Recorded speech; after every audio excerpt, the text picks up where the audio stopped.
Please check the coil on this. As you can clearly see, this is 21 amps, and it is 12 volts. 30 amps is written on the coil, okay? 1 is negative. 1 is positive. Okay, the negative coming from your module, you need to attach that to it permanently. Now, you have to give it the battery's plus. What do you give?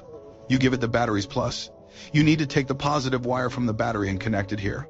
It is essential that you provide the positive voltage from the battery to this point for it to function correctly, because your negative comes from the module.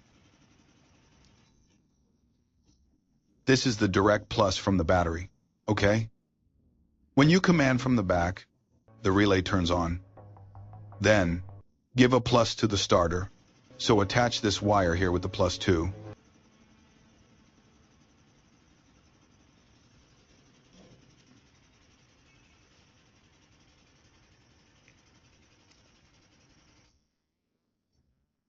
This one right here, I am attaching it to the relay's common point.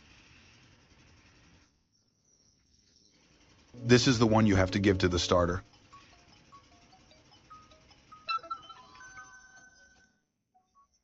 We have attached this wire into the starter's connector.